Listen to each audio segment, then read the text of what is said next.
If you like tomatoes and eggs, you gotta try this Armenian recipe. Check it out. Heat up a pan, add some olive oil and some butter. Add diced tomatoes.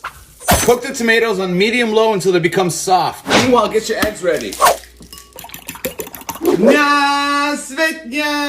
Okay, so once the tomatoes are nice and soft, add the eggs.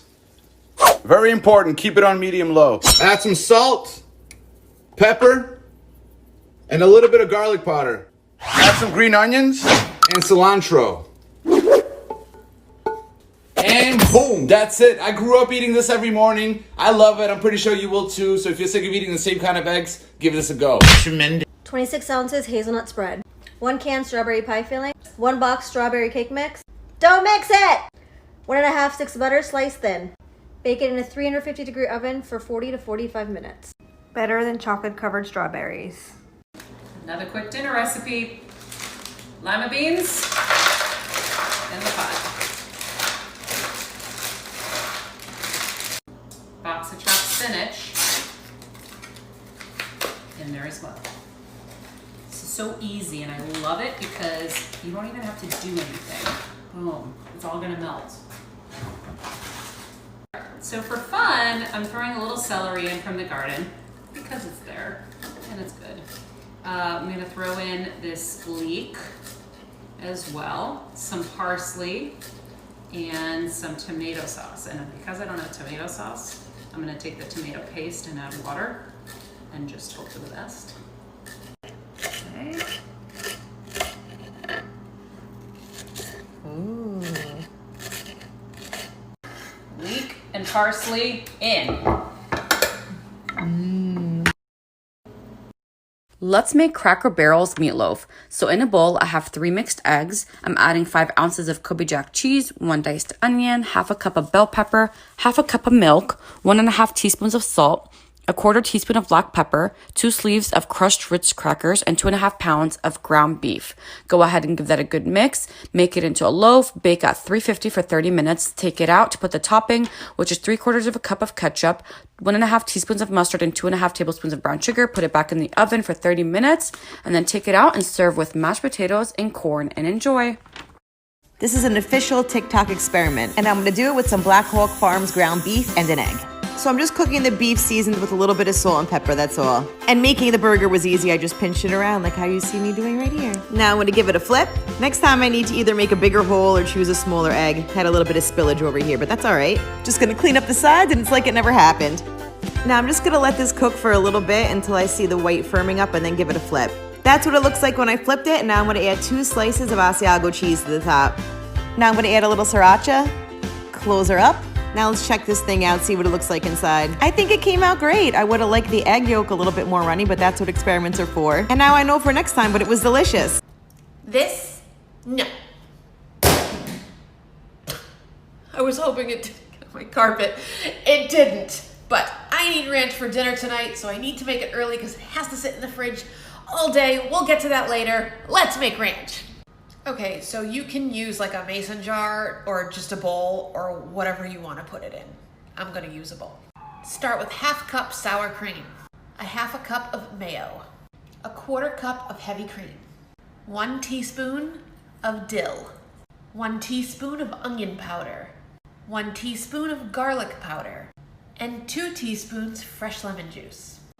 Now mix, mix, mix. So get that all nice and combined, put a cover on it and stick it in the fridge for at least 2 hours. I'm gonna use this in my recipe for dinner tonight. So if you're not already following me, hit that follow button and come back and see what we're gonna make. You guys loved my salmon patties last time I made them, so I decided to make them again, but make them even better, and I added spinach, feta, and roasted red peppers in these ones. You could easily use canned salmon for this, but I had a big bag from Butcher Box of salmon I wanted to use up. This is about 2 pounds of salmon that I cooked in the oven, shred, and peeled the skin off. I added the salmon in a large mixing bowl with 4 eggs whisked, 1 cup of Parmesan, pork rind crumbs, spinach, feta, and a whole red bell pepper roasted. I roasted these myself, but you can buy already roasted red peppers in jars. I mixed it up with some gloves and formed some patties. I made really big patties. You could make these as small or as big as you wanted. These were about burger size. And I made a super simple sauce with mayo, Dijon, and some lemon juice. These were so much better than the first ones. You guys have got to try them. Had to share this super easy way to make chicken and rice without the heavy carbs at the end of the day. So, frozen cauliflower rice into the pan that's sprayed. You can use frozen or fresh. I get this from Costco. Here's some chicken fillets, frozen, also from Costco. You can use fresh, doesn't matter. I just happen to have the frozen. Now you're gonna add some goat cheese or just plain cream cheese, whatever you like. Add this on top of the chicken, and this is gonna give it so much creaminess that you get to mix all in at the end. And then you're gonna add everything but the bagel seasoning on top. And then you bake it in the oven, 425 until cooked, and voila.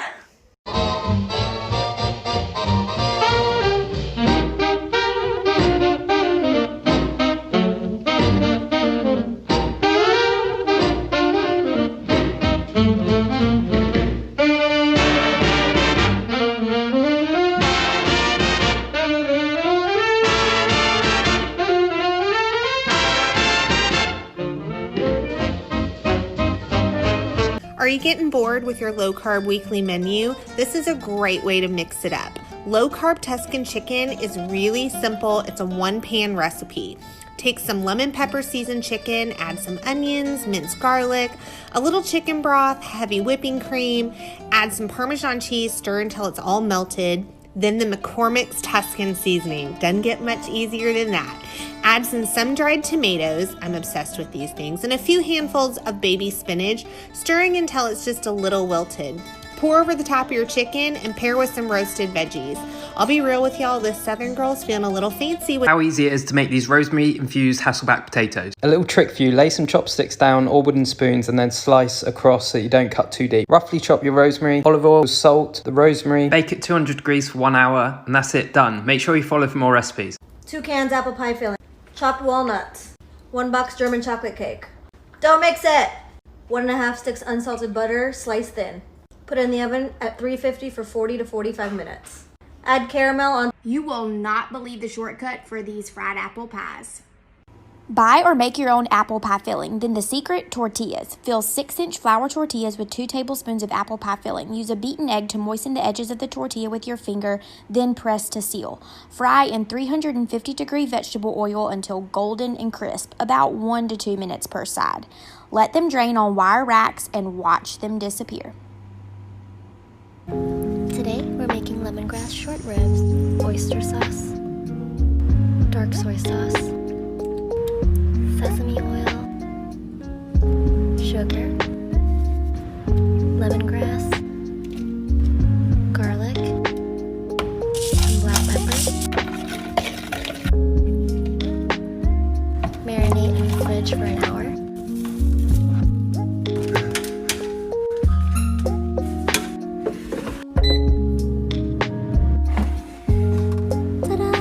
Here's Chipotle's guac recipe. It is absolute perfection. First, you need 2 Hass avocados. You want to cut them in half and remove the pit. You do that by hitting it with a knife and twisting. Then you're going to scoop that out into a bowl and put that aside. Then chop up 1/2 of a red onion, some cilantro, and 1/2 of a jalapeno with the seeds. Add 1/4 cup red onion to the avocados with 2 tablespoons cilantro, 2 teaspoons lime juice, and 1/2 of the jalapeno. Then 1/4 teaspoon of salt and mash that all together. There you go. So easy and so delicious. All right, y'all, here we go. You're going to put that chicken broth in the crock pot. Then you're going to take the cream of chicken and you're going to add it. Look at that, jiggling like my leg fat. Then you're going to gently place those chicken boobies in our mixture. Up next is the seasonings. We're going to add a little bit of salt. Going to take a little bit of pepper, onion powder, garlic powder, paprika, Italian seasoning, and you're gonna let it stew for a couple hours. Leave it on low. After this, you're gonna add corn. I've never met anybody else that does not like corn. I mean, just look at it, ain't it beautiful? Then you go let it cook for a little bit. Now for this next part, a lot of people like to do just plain yellow rice, but I like the cheddar broccoli rice. It gives it some flavor. Look at that. Then you're gonna shred the chicken. Then you're gonna put it back in the crock pot, and we're gonna let the rice cook. Give it some time. Then we have our sharp cheddar cheese. Mix it right, mix it good. Heavens to Betsy, that is one beautiful casserole. Let's do something that everybody loves to eat, Caesar salad. Romaine lettuce, some little bacon bits. So I'm just gonna cut them into bite-sized pieces. All right, 1 head of lettuce, throw it in the bowl. Couple crouton, bacon bits. I like a little bit mixed in the salad, and I also like some to garnish. Parmesan cheese. I was thinking for myself, instead of using lemon juice today, I'm gonna use dill pickle liquid. This is olive oil. You can use canola. You can use whatever oil you have in your closet, but you're just slowly drizzling it in. This is a nice amount of vinaigrette. You don't need to use all of it. I like mine pretty creamy, so I'm gonna use a good amount of it. I like using my hands, so I'm gonna get right in there. Top fennel seeds and peppercorns toasted 50-50, so equal parts of fennel seeds and peppercorns. This is in tea. Right to the plate. So we got our trout Caesar salad from Scout Canyon with our dilled trout. Whole30 pumpkin apple bake. In a large bowl, mash up a banana, ideally more ripe than that one.